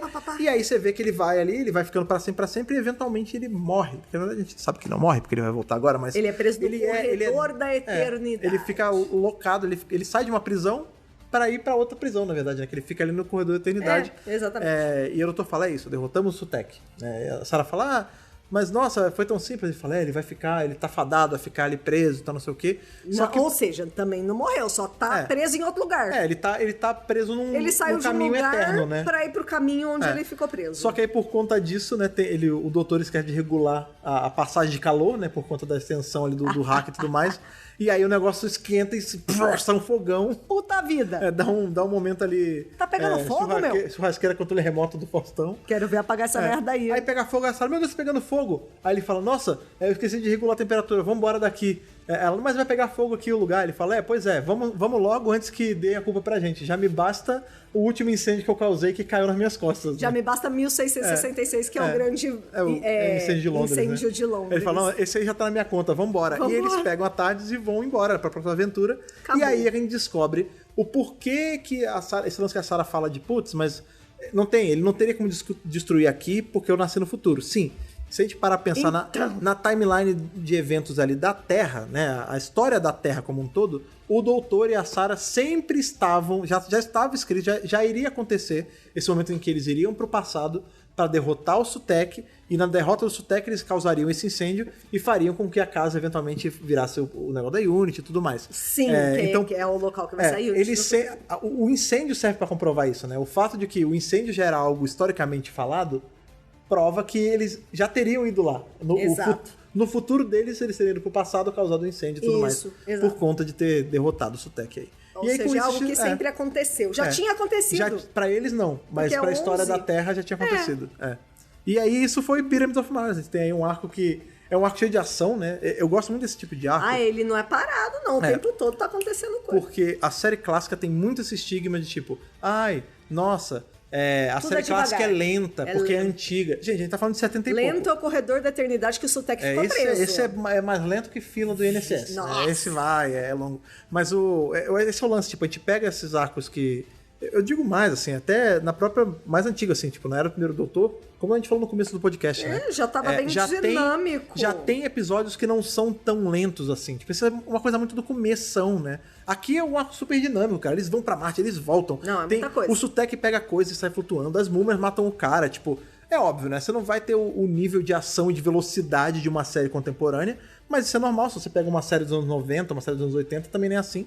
Aqui a gente tá falando de 75. Claro, não é tão longe do que a gente tem, por exemplo, com Star Wars ali. Finalzinho dos anos 70 é o primeiro Star Wars, ou até Jornada das Estrelas também, né? A gente tá falando aqui... Sim. A gente tá bem numa parte em que não tem Star Trek, né? Original Series, né? Mas a Original Series também era bem dinâmica, né? Então, é isso. Doctor Who não é lento. Série clássica do Doctor Who não é lenta. Desliguem isso da cabeça de vocês, cara. Vamos pra algumas poucas curiosidades e dados técnicos, né? Curiosidades quanto a isso. A gente tá falando aí da 13ª temporada da série clássica de Doctor Who, e esse é o terceiro arco desta temporada. Eu não pesquisei tão a fundo quais são os episódios antes e depois. A gente tá falando do começo ainda da era Tom Baker, né? Porque é a primeira companion dele. Esse arco, ele foi dirigido por Paddy Russell, que era uma diretora mulher, em 1975, tá?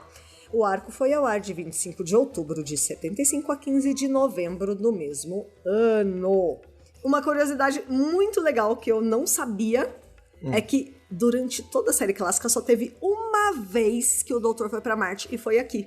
O Doutor nunca foi pra Marte na série clássica, exceto em Power Meets the Mas sabe qual é o estranhamento que a gente tem? É porque... na moderna tem muito. Não tem tanto também. Mas é porque os Ice Warriors, né, os Guerreiros de Gelo, eles são de Marte. E a gente fica com essa falsa impressão de que tem Marte o tempo todo, mas não. Só que não, né, gente? Na série moderna aparecem em vários outros episódios. Mas vários, na clássica... né? É tanto assim? Eu acho que não é tanto. Christmas Invasion, Waters of Mars, The Empress of Mars. Então não é tanto assim. Outra coisa interessante é que o Egito aparecer neste episódio é a primeira vez que um outro país, tirando a Inglaterra, aparece em Doctor Who desde Enemy of the World, que foi na Austrália. Olha aí. Então, assim, todas as histórias que se passaram entre Enemy of the World, o segundo, e agora, com o quarto, tudo foi ou fora da Terra ou só na Inglaterra. Bem. E por que será, né? E mesmo assim, Egito aparece só um pouquinho, tá, gente? Não sei se vocês repararam enquanto vocês estavam assistindo, mas a Sarah Jane é a única mulher que aparece no arco inteiro. A única, o resto do homem. A única mulher. A não ser que você queira considerar uma das múmias não, mulheres. As múmias eram robôs, então, né? Robôs. A primeira vez que isso aconteceu foi a Polly em The Smugglers, primeiro doutor. A Sarah passou por isso em outros arcos, que são Sontaran Experiment, Revenge of the Cybermen e Planet of Evil. Isso acontece... A real é que assim, isso acontece bastante na série clássica, né? A gente tem... Porque como é muito focado no doutor e na Companion... E geralmente o elenco de apoio é sempre majoritariamente composto só de personagens masculinos. É verdade. Então, assim, essa coisa de aparecer mais mulheres na série é depois. Até nos anos 80 tem mais. Mas nessa época tem bastante arco em que a maioria é homem. Tem outros, óbvio que vários arcos antes tem mulheres aparecendo também, mas isso acontecia vez ou outra, assim, a gente ter tipo a única mulher da galera, né? Exatamente. E pra fechar, a gente vai falar um pouquinho do mito. A mitologia. O mito da vida real, não o mito mitologia, né? O mito de Osíris. Osiris. O que é o mito de Osíris? É o mito mais importante do Egito. A gente tá falando da... mais importante, é o que forma a base ali da... Como é que chama, né? Não é mito da criação, enfim, é toda a parte da criação, né? A criação daquele grupamento de deuses e tudo mais, né? Isso, é tipo a gênese deles mesmo. Osíris era o deus, entre aspas, do bem. Ele trazia vida, ele era da agricultura, ele era, sabe, assim, coisas boas. Gente boa. O cara do olho. O irmão dele... não, o Horus é o cara do olho. Horus é o cara do olho. O Osíris. Osiris. O deus do bem. Isso. E o Seth, que é o irmão dele, é o deus do mal. Seth é o Sutek, né? O Seth. Ele é o deus que traz a morte. Então, um é a vida ou o outro as trevas. a morte. Inclusive, o Sutek fala isso, né? Porque o doutor tem uma hora que ele vai questionar assim, tipo, você não tá vendo que o que você tá fazendo é mal, é maligno? Aí ele fala, não. O que você vê como mal, eu vejo como bom. Tudo é perspectiva. Pra mim, esse mal é bom. A única coisa que eu sei fazer é destruir e trazer trevas. Então, pra mim, isso é bom. É realmente um presente, é uma dádiva vinda de mim, né? Ele pertence. Ele é o deus da morte. A moral dele é deturpada, né? É o oposto, né? Do irmão do Osíris. Ele mata o Osíris.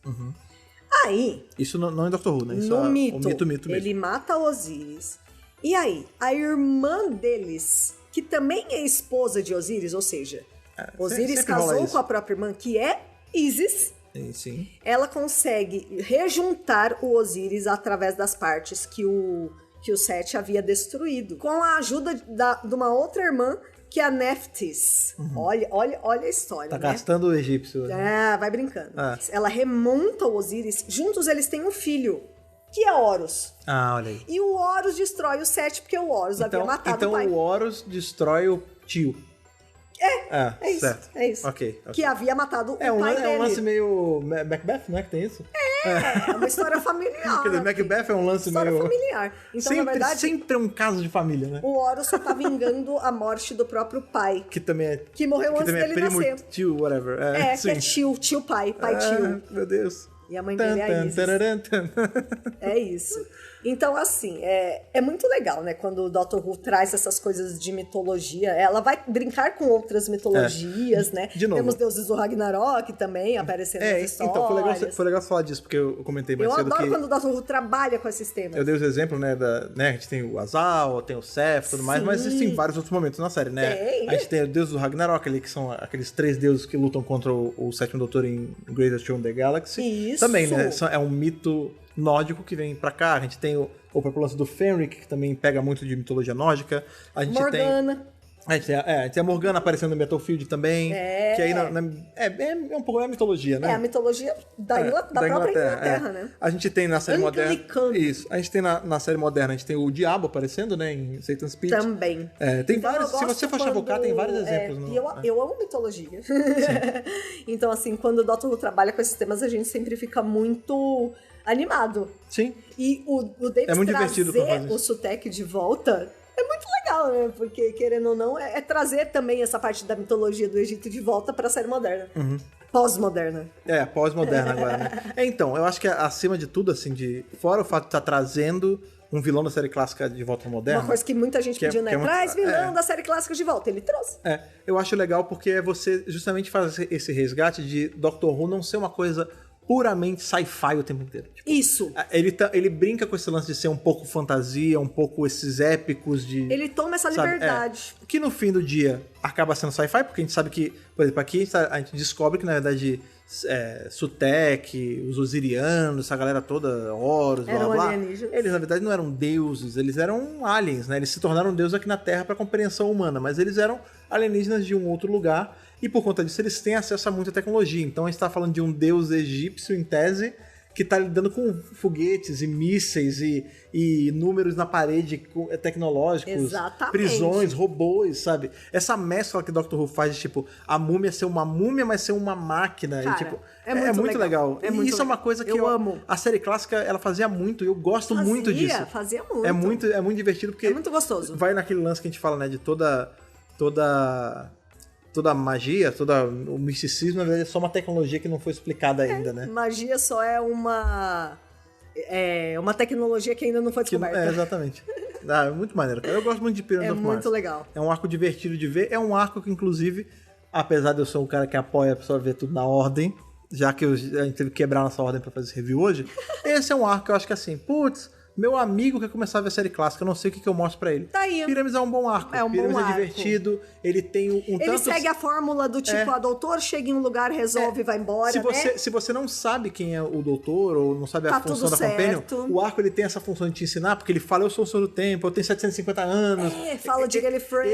Ele é meio didático mesmo, então ele serve pra você ver e ficar curioso o suficiente pra tentar ver o resto. Tem outra coisa interessante, que a dinâmica do Doutor e Companion é muito...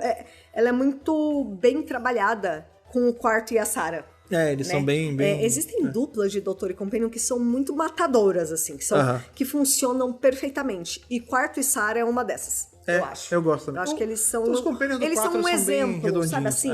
Porque tem algumas dinâmicas em Doutor e Companion que não são tão clássicas, tão tradicionais, mas Quarto e Sarah é muito, assim. É bem explicativo. Com o Quarto Doutor, acho que todos são... Talvez a Romana 1... Não, ela funciona bem também. mais ou menos. Não, porque a Romana ela é um igual Time quase. Lady, muda um pouquinho, né? Mas o fato de a gente ser essa Companion mais...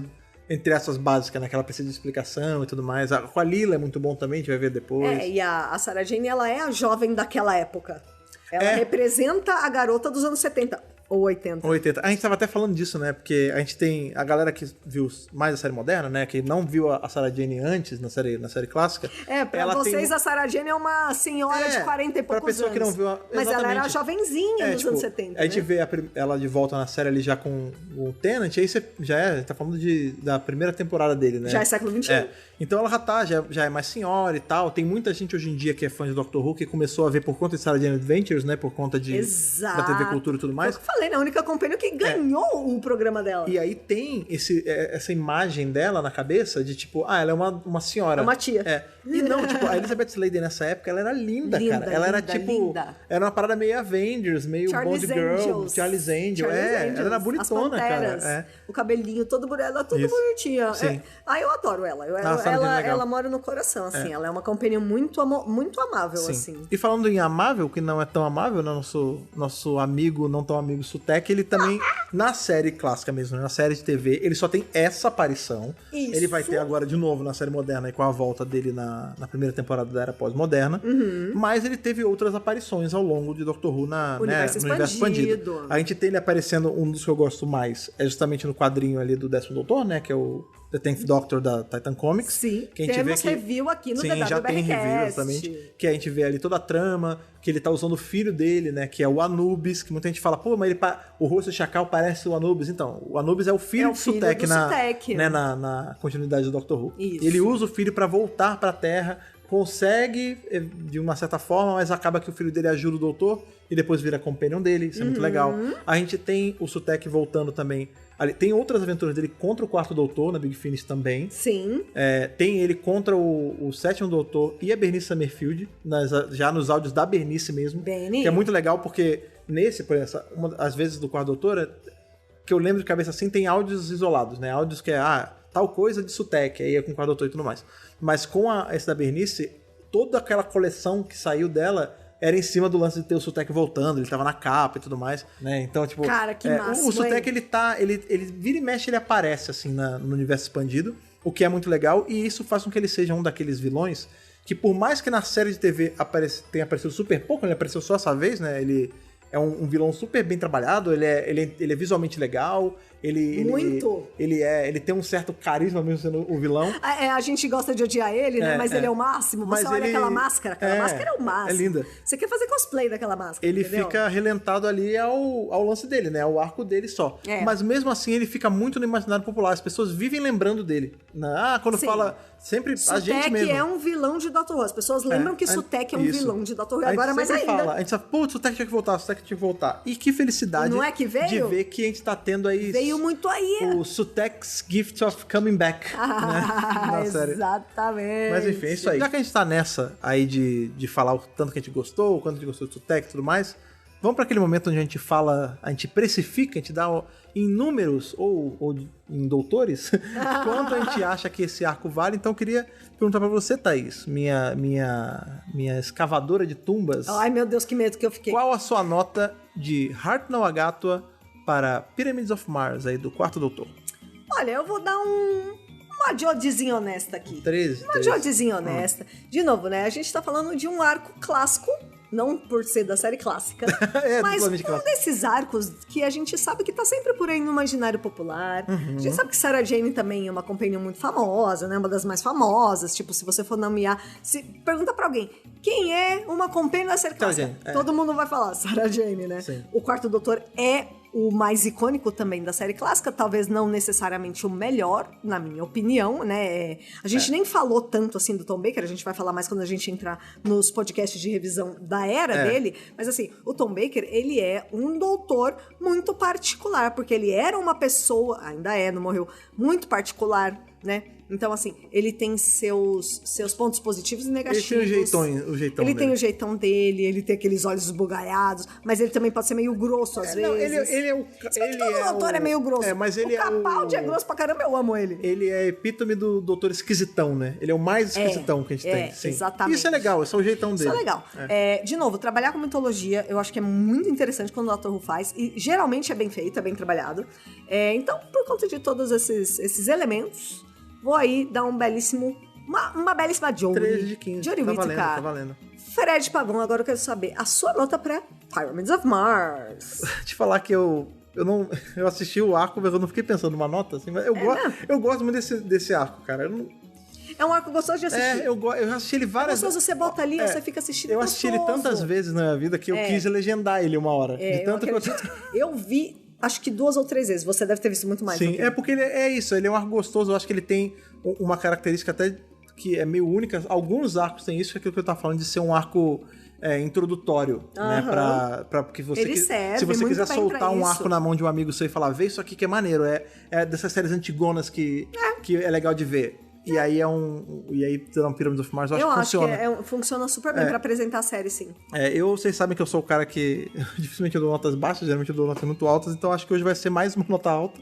Eu não sei, eu acho que vale um Tenet 2.0 aí. Um Tenet Novo Testamento, ou seja, 14 de 15 pra Pyramids of Mars. Muito legal. Não tem muito mais explicação. A explicação eu já dei. Foi o que a gente falou. Eu gosto muito de Pyramids, é isso. Então a nossa nota aqui do Dr. Brasil acaba como um 13,5 de 15 pra Pyramids of Mars.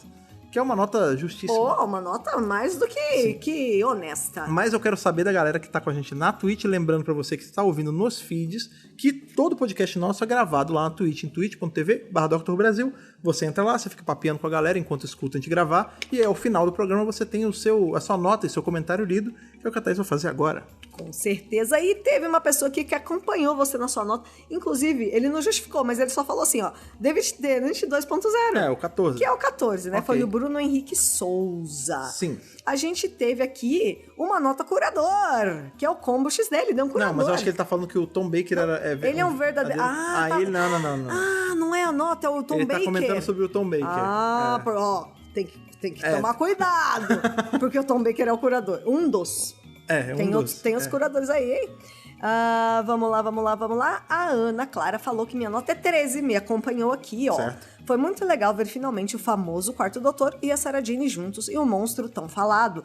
Muita ação, mas ainda naquela velocidade 3. Gosto da história e da resolução e feliz que voltou agora. É legal ela ter falado isso, porque...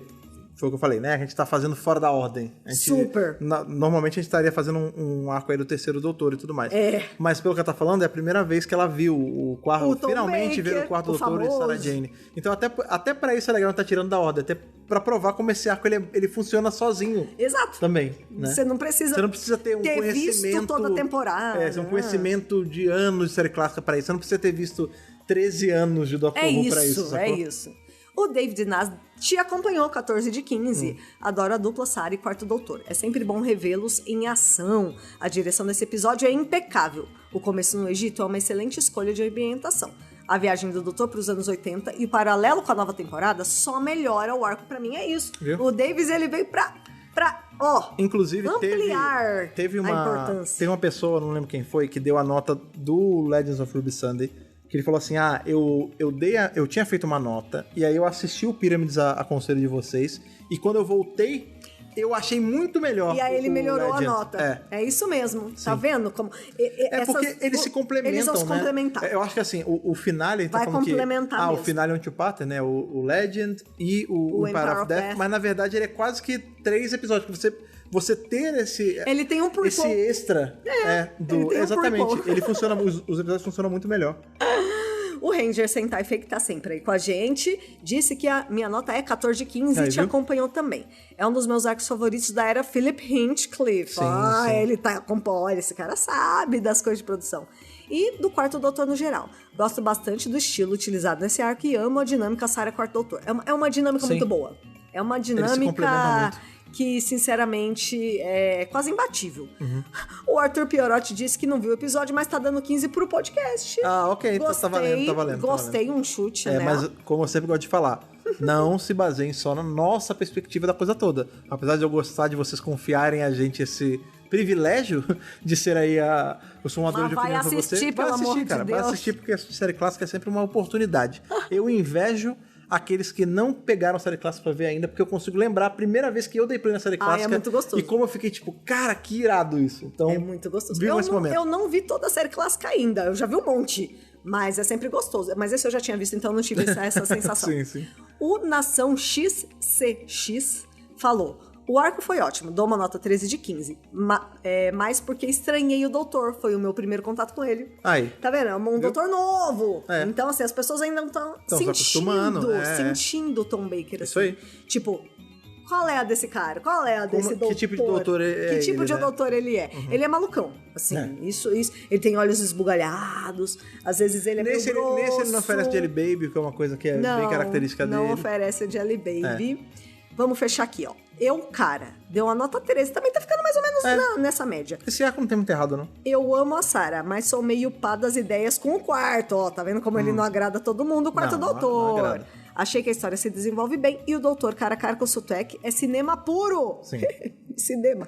Você sente que o doutor não tem como vencer ele de maneira tradicional. É isso. É isso. O doutor se sente impotente. O doutor sabe os limites dele. Você não vai dar de cara com um deus e sair vivo, né? Então, do mesmo jeito que o quarto doutor tá ali falando pra Sarah, cara, a gente não vai derrotar...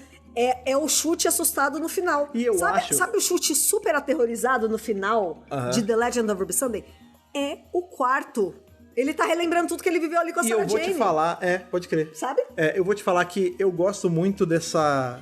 Porque a gente fala assim, o cara fugiu, ele tá fugindo, ele é um covardão. Não, cara, existe uma beleza em você saber o seu limite e sair. Sabe por quê? O covarde vive pra contar a história. Então, assim, irmão, eu não vou... Se fosse talvez, eu tô discutindo que, sei lá, o deus da... Sei lá, o deus da colheita. Sabe?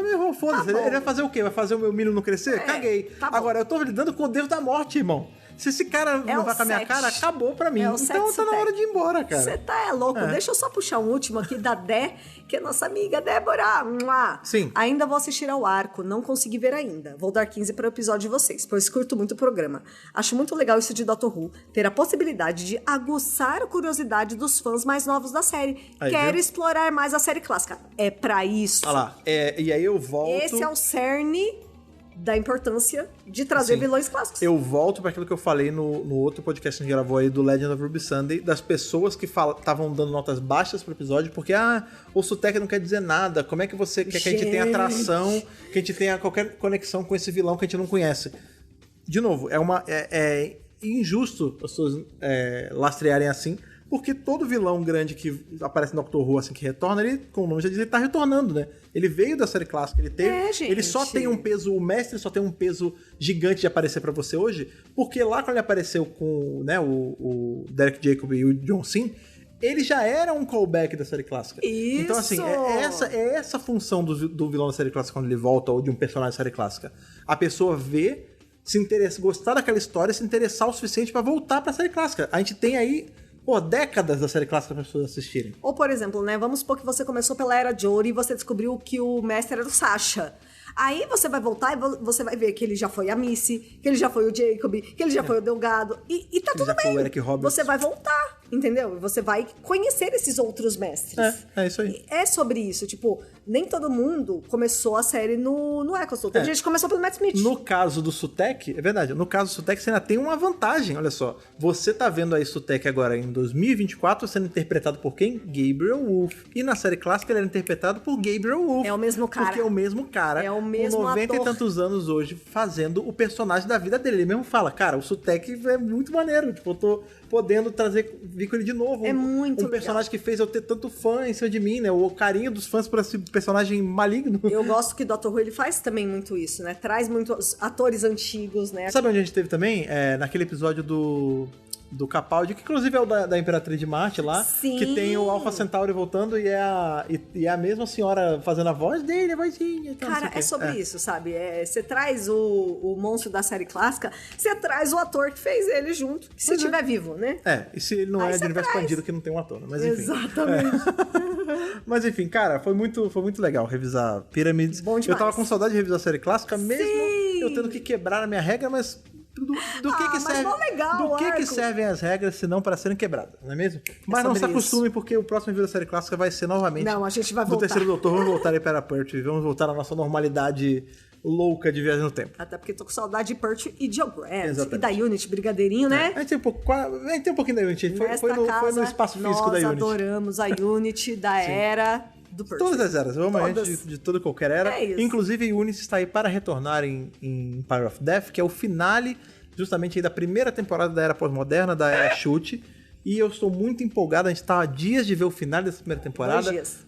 Stakes are high, porque eu quero saber como o Sutekh vai fazer pra se vingar depois de todos esses anos. Vamos ver como é que vai ser esse embate, esse novo embate. E espero que a assistida de Pyramids of Mars e aqui a escutada do nosso review tenha preparado todos vocês para o que está por vir aí em Empire of Death. A gente não vai demorar muito a se ver, porque a gente tá gravando esse podcast na quarta-feira e ele provavelmente tá indo pro feed de vocês na quinta-feira. Amanhã, né? E o episódio já é na sexta-feira. Então você vai escutar esse aqui. Cara, vai dar uma dormida e já vai estar. Essa é a semana de Dr. Who na vida de vocês. A gente aproveita, sabe por quê? Depois só no Natal. Ixi, é verdade. Mas relaxa, porque uma coisa que vai ser só no Natal são nossos reviews, porque a gente vai continuar aí trazendo assuntos e papos e divertimento com o Dr. Who, como sempre aí nos feeds, na Twitch, em todos os lugares. Que você acha a gente em todos esses lugares? Por qual arroba, Thaís? Dr. Who Brasil. Procura Dr. Who Brasil que você vai com certeza achar os seus 2 amigos para conversar de Dr. Who, sendo você um fã antigo, um fã novo, uma pessoa que tem uma galera já pra comentar, uma pessoa que não tem uma galera pra comentar. Todo mundo é bem-vindo do EWRcast, porque eu sempre falo, ele é o seu podcast de Dr. Who e a gente adora fazer esse papo, ter esse bom momento com vocês, falando da série que a gente ama tanto. Certo? Melhor parte. Amigos, muito, muito bom revisar Pyramids of Mars com vocês. A gente se vê no nosso próximo encontro. Aquele abraço e falou. Falou, tchau, tchau.